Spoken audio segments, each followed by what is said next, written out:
Welcome, everyone. This is Coaching in Session. My name is Michael Rearden, and I will be your mindset coach today. And today we're going to be talking about a topic or concept of remembering what was lost.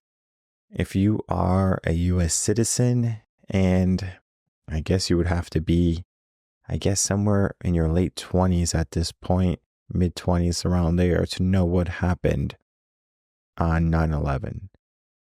This is something that our country had to deal with, where we had to deal with loss, we had to deal with uncertainty. And it seems from that point, uncertainty continued to set in as we were coming in the years. Shortly, 2008, we had the economic collapse with the housing in the market and everything going crazy. And we can see that it seems like every so often there's something that jolts us awake to pay attention. And even in my own personal life, same date, 9/11, 2016, your life changes. Things happen. And you wonder, what do you do about it? How can you navigate through this uncertainty or this new way of life that is presented to you? And maybe you didn't want it. But there is a concept that if you remember what was lost, you can appreciate what you will have. They say that when people are in their casket, they're going to get more tears and more affection than they might have gotten in the last months of their life. Of course, if you knew something was going to happen and it wasn't too sudden, of course, you might have spent time with them. You might have gave them as much time and love and attention and care as they needed. But the reality is many people get busy. We get busy with our own lives and we get busy with our own circumstances that we forget what's happening around us. In a sense, we think in terms of problems, not in solutions. What is the problem that you're facing right now that you gave yourself to think about? We all do it, sometimes unknowingly. I know economically, many people are struggling, but it doesn't mean that that has to be the circumstance and the reality for everyone. We have to not only think about it, but we have to figure out the action we need to do to get out of it. Because if you're thinking one way and you're not thinking another way, you're going to stay stuck in that thinking pattern. That means if you're thinking negative, and you're not thinking of solutions, you're only thinking of the hardship that you're facing, guess what? You're going to ruminate it and you're going to stew in it and you're going to stay in it. You're not going to find the solution. You're not going to find how to get out. Sometimes I say, if you're in the dark, turn on the light. But sometimes people, they just love the darkness because they can't see the reality that they're about to face. Because sometimes the fears that they have to go through, the struggles and the challenges and the tribulations, is easier to say, you know what? Maybe I'll do it another day. You know what? Not today. You know what? That's someone else's problem. I mean, we can be passive about life, but yet in life, the people who are most active and the most consistent are the ones who develop a lifestyle that many people admire and want to some degree. I'm not saying that people want my life, and my life is definitely full of challenges and problems and things that you probably don't want to deal with. For example, my wife the other day, she was like, when I'm done with school, do I have to work? I said, no, you don't have to work. I said, the only reason you're working right now is because you want to work. She gave herself a huge problem, having an employer. Not saying that having an employer is a bad thing. But then at the same time, I'm not going to be the type of person who's going to restrict someone's dreams, because we all had a dream at some point in our life. Sometimes we forget those dreams. Think about when you were younger, remembering what was lost. I've talked about this on the podcast, and I will continue to talk about it on the podcast, on how when we're younger, we are geniuses in our own right. We think in a way that is of a genius. We operate in a way that's of a genius. But then somewhere we instill limiting beliefs within ourselves. Society instills limiting beliefs within us, and we lose it. The potential, our future, our capabilities, everything that could have been wonderful and great and lead us to prosperity and abundance is gone. Why so readily? Why do we just get into this, I guess you can say, rat race of destruction? Because we get in a rat race of working for an employer, for a career, for a paycheck until we're 65. We get 2 weeks off a year. Sometimes I like to travel. My family's not here in Texas with me. I understand family is so important because when they're gone, they're gone. You can go visit their grave and you can pray to them and you can envision them and you can look at their picture and you can look at videos and you can give yourself that reality for a moment. But the idea of them being there, that you can touch them again, that's gone. Remembering what was lost can be powerful because it can help you understand what you have. So family is big. It's big for me. I even talked about, it's like, listen, I'm moving everyone to Texas because Texas is so great. I just like Texas. I understand it gets hot. I understand political views might not be in alignment with some people. But besides that, the quality of people are phenomenal. And I'm not saying that the quality of people in other places are not great, but it is a different type of upbringing. Call it Southern hospitality, maybe, if you will. The room for opportunity is abundant here in Texas. From when I moved to Connecticut, of course, things were a little bit cheaper than Connecticut, gas, housing, etc. I was able to start a business and launch it. In Connecticut, I would have had a lot more hurdles along the way. I did have more support in Connecticut because basically I came to Texas by myself and said, all right, let me do this from scratch. But then I give myself this mindset that it might not have mattered where I was. If I was at the point in my life where I needed to make change, I would have made it a change. And I remember I talked about this before. I was talking to my grandma before I left, and I was saying bye to all my family members. I was going to house, and literally, like, I should have been on the road driving to Texas with my dog, but I went to, family member to family member saying goodbye. They all said the same thing. You'll be all right. You'll do good. You'll make it through. That moment, or those moments, it helped ignite something within me that people were watching. And it's not so much watching in a bad way, but cheering me on in a good way. Think of it as if you are in the finals of a sports game, soccer or basketball, it doesn't matter. You have your family there. They're cheering you on. The reality is you still can lose, but you can win too, right? The moment that was right in front of you. Could you reach for it and grab it? Victory. It was never assured, but it was always wanted and desired. In a sense, our life is like that. We desire things that are going to make us feel good, that are going to make us happy, that are going to make us feel like we're doing all right. But then sometimes we forget what we had. Think of the progress you have made. I was just thinking the other day, I was like, I remember in high school, and then I was thinking about some of the girls I was dating. And it's not that, I was thinking about them because I wanted to think about them, but I was just thinking about how life can change so crazy. Because at some point I gave myself a goal. I said I wanted to have kids. I said I wanted to have kids before I was 35. And then this is where the aspect of high school came in, because I know some people I went to high school with, they had children at a very young age. And in my head, in my mind at the time, again, my mindset, I was like, what in the world is wrong with these people? They're having kids at this young age. And I remember this one girl, we went out a little bit. She has a whole family. She has 5 kids. And I'm like, that's insane. Because her kids are I want to say high school. So it's whoa, am I old or am I not old?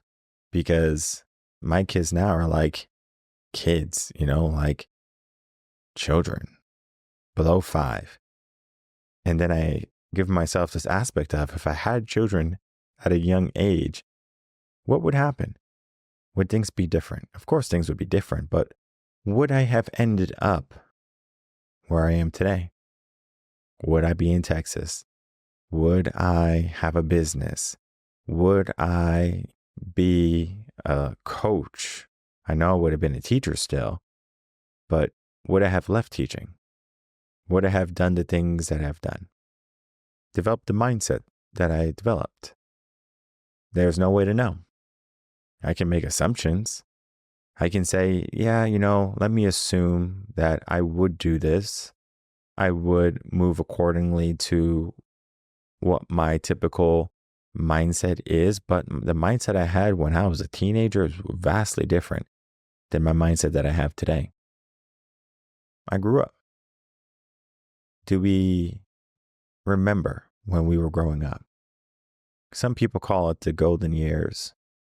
Some people don't. Some people say the golden years is in your 50s or something along those lines. They give themselves a different concept of time. For example, my best years could have been in high school.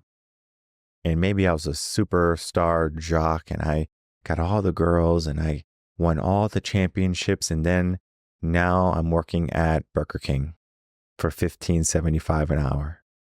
Imagine what type of hurdle and mindset I would have to go through. I came from this grandiose figure of a person that everyone admired and everyone wanted to be. And now I'm a person that people just kind of pass by and they don't even remember my face or my name. I'm insignificant to them.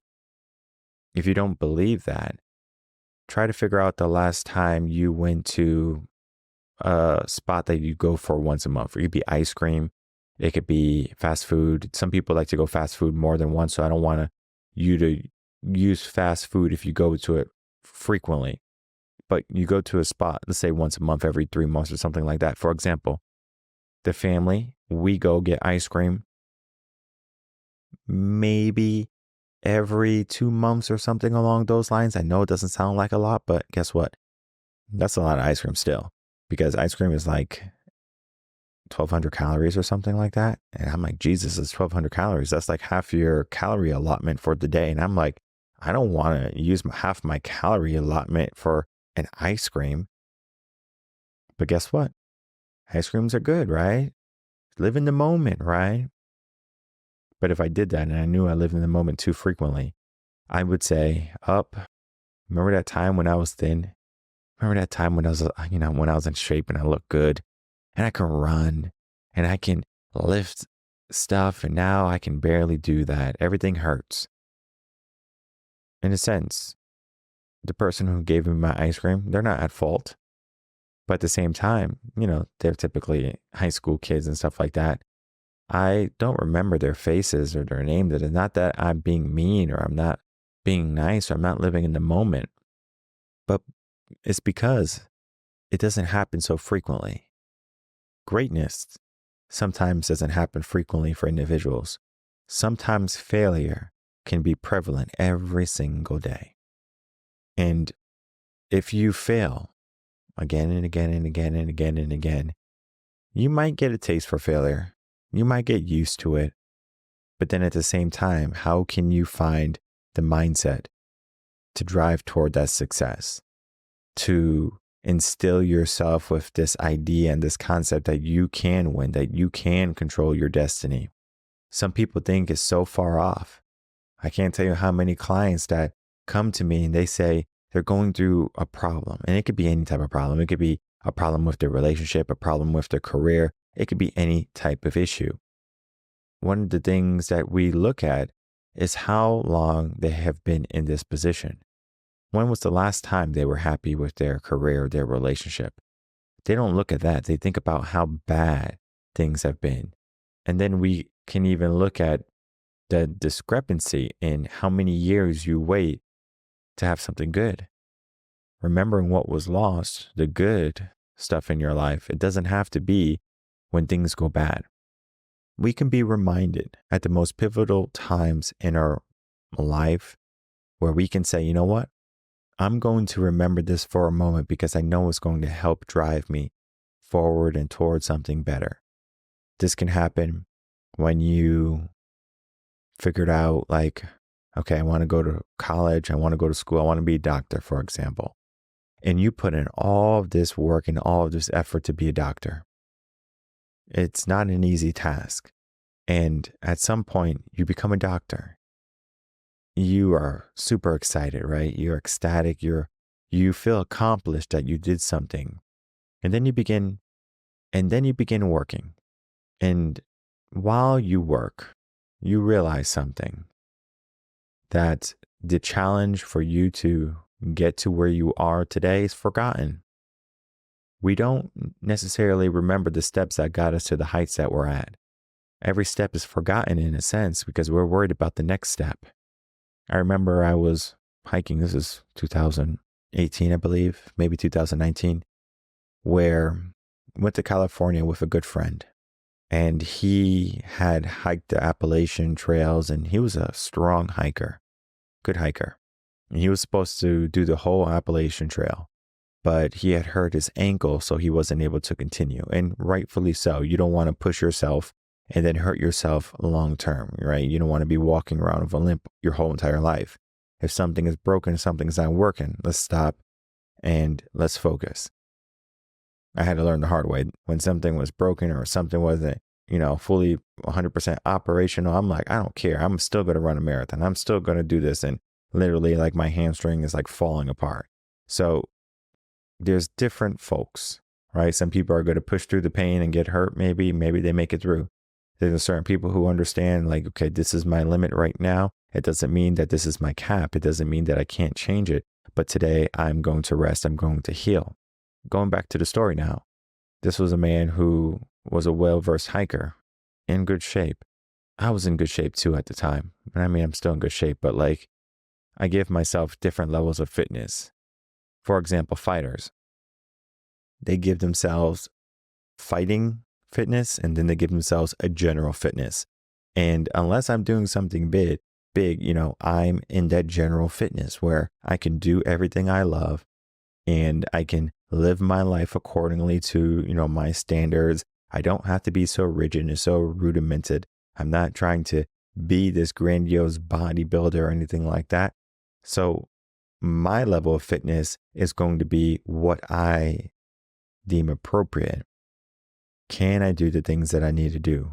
Aesthetically, I always have to be pleasing. But then at the same time, I'm not going to be like, oh, wait, I don't have 20-pack abs. This right here is just not something that I need.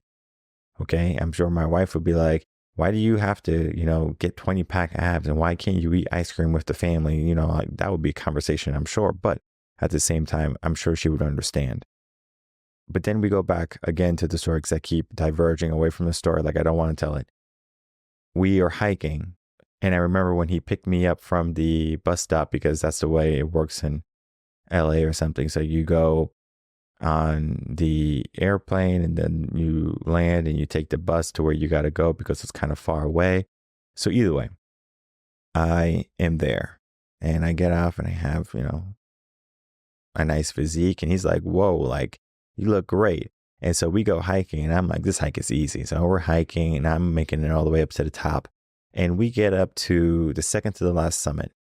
There was a little bit more. And this is like during the time when there was like a huge wildfire, forest fire there. It was insane. Like at night, it looked like a war. It was red. The sky was red. I was like, that's insane. And then we woke up and you can just see smoke everywhere, like outside, just foggy smoke. We didn't have to evacuate or anything, but it was different. So on this hike, he stopped on the second to last peak and he goes on, I'm just going to hang out here. It was just a little bit more. And I said, well, you don't want to get to the top? He goes, no, I'm good. Maybe because he did it before. Maybe, he wasn't up to it. Maybe he was tired. I don't know. But he didn't make it to the top. He didn't go all the way to the top of me. And it wasn't anything like, oh, I'm upset at him. He didn't make it to the top of me. But it was something that I did pay attention to. So I get to the top. There was this lady at the top. She was probably the same age as me. I didn't say anything to her. She didn't say anything to me. We just kind of appreciated the moment together where we looked around the view. I don't know what was going on in her mind, but it seemed like she had a lot on her mind. She was burdened maybe, but at that point, when you just see all the hills and everything going around, we see how small we can be and how insignificant we can be or that we are.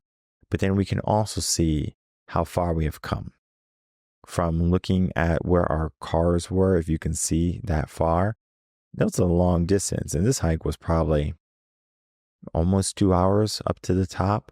And then, of course, you had to take the 2 hour hike down. So that wasn't fun. We tried to do some shortcuts, but it didn't really work out in our favor. You typically had to go down the winding paths. And, we got there around the afternoon. And by the time we left, the sun was setting. But I look at those moments as an opportunity. What was in my life? I can say that my physique was a little bit better. I can say that my mindset was a little bit better. I can say my relationships at the time were a little bit better. I can say anything was a little bit better, right? I can remember those moments and cherish those moments. But then at the same time, what do I gain if I remember all the time what was lost? Can I give myself this mindset of what I will have? You have to separate them, right?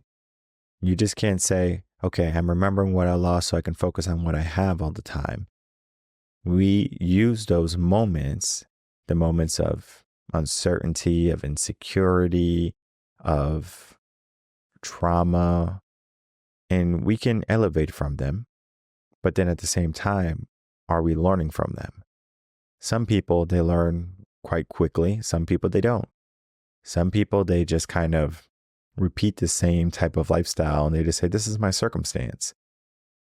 But today I want to leave you with an understanding that you might not be exactly where you are today. Life might not have been kind to you. You might have had many challenges and struggles, and you will have more challenges and struggles, and many bad things might happen in your life. But it doesn't mean that you have a bad life. Because we all have the ability, the opportunity to find the good. Is your mind focused on the good? Is it focused on what it can be doing? Is it looking at the moment that we're in? Is it looking at the solutions and not the problems? Because if we are not focused on clarifying what's happening in our life, we're going to be, I guess you can say, doomed in a sense to repeat the process. So we have to look back at some point to remember where we have come from to see if we're making progress in the right direction. Think of it as if you are hiking, moving, whatever, right? You can see if you're getting closer to the top of the mountain because you can look back, you can say, oh, I'm getting higher, or maybe you look up and you say, I'm getting closer to the peak. Maybe if you're driving, you can look at GPS and it says you're 1.5 miles away from your destination. And then you look down again, you're 2.7 miles away from your destination. Well, what happened? Did you take a wrong turn? Were you not looking? Were you not paying attention? You got further away from the goal. And in a sense, we all have a goal. Goal could be happiness. Goal can be prosperity. It could be abundance. It could be traveling the world. I mean, whatever goal you give yourself, you have to remember where you were, what was lost, your time. Your time is non-renewable. You can't get it back. Your life is one and done. So I encourage you, look back at when you were in high school, look back at the moments when you had loved ones that might have still been around and what, they might have said certain things and they had certain type of quirks and they cooked certain foods that you might have loved and that you might miss. And, they even have a saying like, there's nothing like home cooking, like mom's cooking or something like that. When you taste food, that helps you remember, like your childhood, your past. Powerful emotions are going to sway and swing over you. Utilize them, appreciate them, because if you don't, it becomes challenging to navigate through all the busyness that our world that we're facing today. I remember Drake's song. He talks about having hot sauce and sriracha or something with his ramen because that's all he can afford. Now this is a man who has mansions and cars and bodyguards and private jets, and this is his lifestyle now. But I am 100% certain, I don't know the man. I'm sure I can reach out to him and I can talk to him, see if he needs a coach. I'm sure I can facilitate that if I truly wanted to. But the only question I would want to ask him is, do you still think about when you didn't have this life? How often do you think about it? You lost that weaker self, that weaker version of yourself, or that lesser version of yourself, but yet that person helped you become who you are today. So sometimes we can look back and say, I can't even recognize myself because I'm in such a different place. And it could be a positive thing or a negative thing. So hopefully it's a positive thing, right? But we get to make a choice. If you have found yourself making the wrong choice toward negative, to looking at who you were in your yesterdays, and it's not better than, who you are, and it's not better than who you are currently, it would probably behoove you to make some changes. It would probably behoove you to seek out consultation, get some help, to investigate why you're not getting closer to your destination, your goal. What's stopping you? Sometimes it could be us. Sometimes it can be an outside stimulus, but oftentimes we are the people in control of our destiny. And if we don't know how to get there, we're not going to get there.